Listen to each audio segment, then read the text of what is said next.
Hello dear students, बहुत दिन बाद ये वीडियो बनाना पड़ रहा है। अभी मैं कुछ दिन बाद बनाता, लेकिन कुछ मजबूरी थी जिसकी वजह से ये वीडियो बना रहा हूँ। और कुछ बच्चों के फ़ोन्स वगैरह बहुत आ रहे हैं, व्हाट्सएप वगैरह भी। कुछ मुझसे मिलने के लिए भी आए बहुत दूर दूर से, और सबसे मुलाकात नहीं हो पाई। तो आज मैं सोचा डायरेक्ट आप लोगों से ही बात करें, और सब कुछ ठीक है। एक आध हफ्ते में सब ठीक हो जाएगा।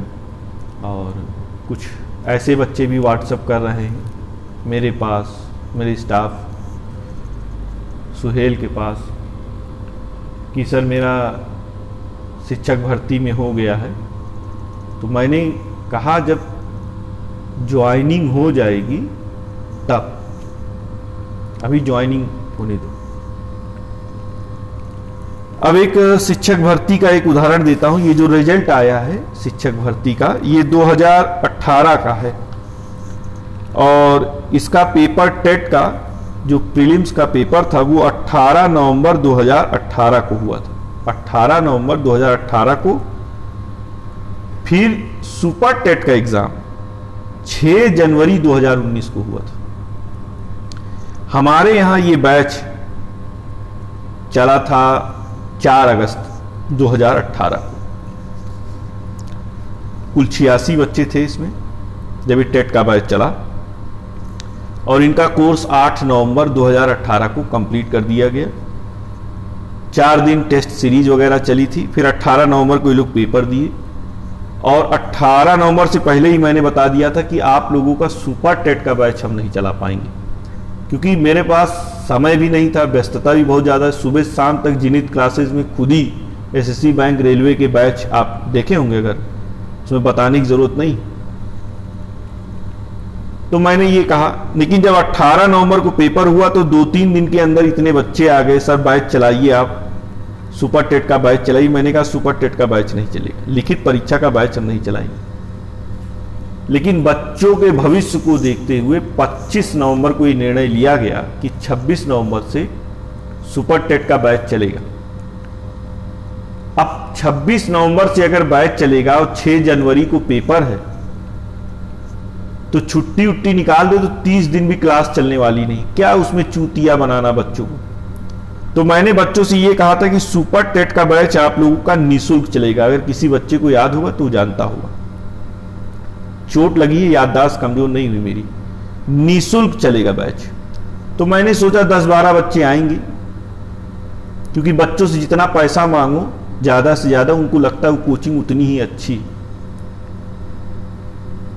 जितना पैसा मांग लोगे, अगर 50,000 मांग लेते तो उनको लगता कि ये नौकरी दिला देगा। तो मैंने निःशुल्क चलाया था। देखते देखते इसमें 68 बच्चे हो गए थे सुपर टेट में। फिर इस 68 में से जो अभी तक सूचना आई है, 61 क्वालिफाई है। क्वालिफाई की जिम्मेदारी हमारी थी, नौकरी दिलाने की जिम्मेदारी नहीं। हाई स्कूल में आपका कितने परसेंट है, इंटर में कितना है, बीए में कितना है, बीएड में कितना है। तो 68 में से 61 की जो सूचना है, 7 बच्चे इसमें ऐसे हैं जिनसे अभी तक कोई संपर्क नहीं हुआ। मैं नहीं किया, वो लोग मुझसे नहीं किए।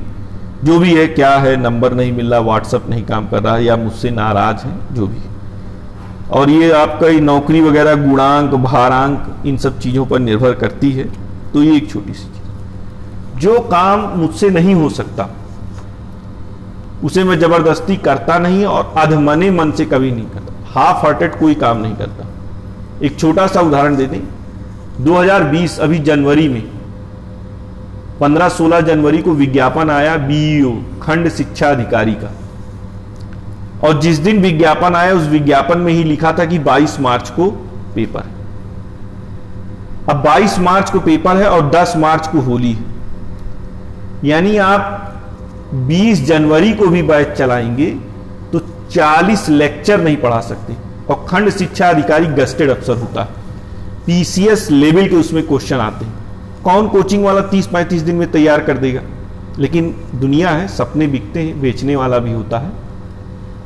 तो मैंने साफ साफ कह दिया था कि भाई हम बैच नहीं चलाएंगे बीओ का। हाँ, मेरा व्हाट्सएप ग्रुप वगैरह देख लीजिए, फेसबुक पे भी देख लीजिए, मैंने जनवरी में अनाउंस कर दिया था अगर कोई बच्चा बीओ का एग्जाम देना चाहता है तो वो निःशुल्क आके जो बैच हमारे यहाँ रेगुलर चल रहा है उसे वो ज्वाइन कर सकता है। कंप्लीट कराना असंभव, तो मैंने मना कर दिया। ये छोटे मोटे सपनों में, लालच में मैं नहीं जीता। पैसा ही सब कुछ नहीं होता। देखिए इतना बुरा दौर सबका चल रहा है, दुनिया परेशान है। जिसके पास जितना है वो उतने में परेशान है, लेकिन कुछ अच्छे लोग भी हैं जो दुनिया के लिए, समाज के लिए बहुत कुछ कर रहे हैं। रतन टाटा को आपने देखा होगा, जैसे मुसीबत आई, अक्षय कुमार को आपने देखा होगा, न जाने कितने हैं सेलिब्रिटीज जो खुल के मदद कर रहे हैं। लेकिन कुछ ऐसे भी हैं जो अभी भी उसमें पैसा बनाने पे जुड़े हुए हैं। ठीक है, अब कुछ बच्चों के मैसेज वगैरह आ रहे हैं कि सर जो 1 अप्रैल 2020 से बैच शुरू होने वाला था और जिसमें हम लोगों ने एडमिशन लिया है वो बैच कब से चलेगा। तो जो सरकार की गाइडलाइन होगी उसी हिसाब से, अगर सरकार कहेगी कि 1 जुलाई से आप कोचिंग चलाइए तो 2 जुलाई से हम कोचिंग चला देंगे। अगर वो कहेगी अगस्त में चलाइए तो हम अगस्त में चलाएंगे, वो कहेंगे सितंबर में चलाइए, या कहेंगे 2021 में चलाओ तो हम 21 में चलाएंगे। जो गाइडलाइन प्रोटोकॉल उनका होगा वो प्रोटोकॉल गाइडलाइन हम फॉलो करेंगे।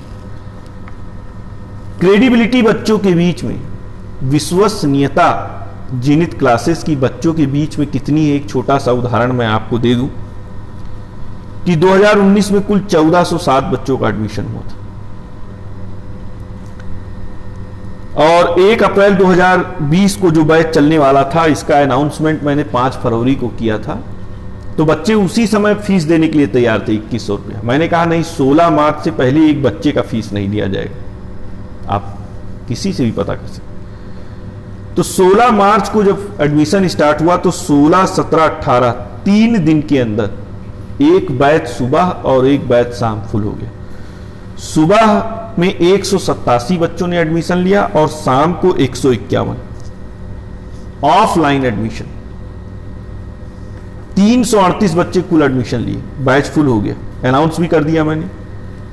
लेकिन उसके बावजूद अब अगले बैच के लिए एडमिशन लेने के लिए लॉकडाउन था तो मैंने ऑनलाइन की सुविधा दी कि आप ऑनलाइन भी फीस जमा कर सकते हैं।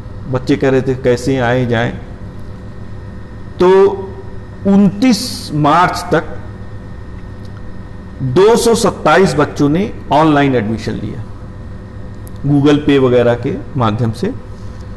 तो 338 और 227 कुल 565 बच्चों का एडमिशन हुआ। ये निश्चिंत रहें, घबराएं नहीं।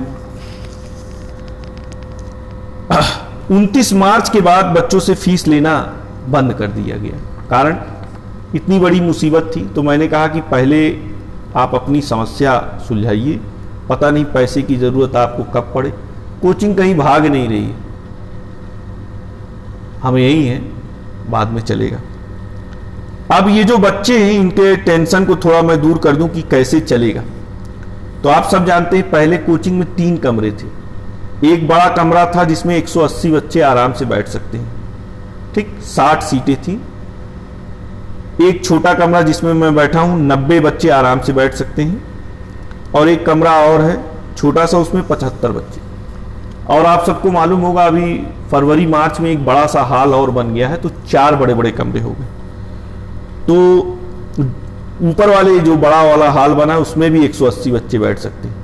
अगर सोशल डिस्टेंसिंग का पालन करेंगे, प्रोटोकॉल का पालन करेंगे, हम 1/3 अगर कर दें तो जिस कमरे में 180 बच्चे बैठते हैं उसमें 60, कहने को 180, बाकी जीनित में कितने बैठते हैं आपने देखा होगा, शटर खोलना पड़ता है, दरवाजा खोलना पड़ता है, ठूस ठूस के बैठते हैं। सबके पास गरिमापूर्ण जीवन है, फिर भी वो कष्ट सहते हैं, बैठते हैं, सीढ़ी के पास बैठते हैं, बाथरूम के पास बैठते हैं। शायद उन्होंने कुछ देखा होगा तब। बांधे बनिया बाजार नहीं लगती। तो 2 बड़े बड़े हॉल में अगर 60-60 बच्चे बैठेंगे इस कमरे में 30 और छोटे वाले कमरे में 25, तो 4 कमरों में 175 बच्चे बैठ सकते।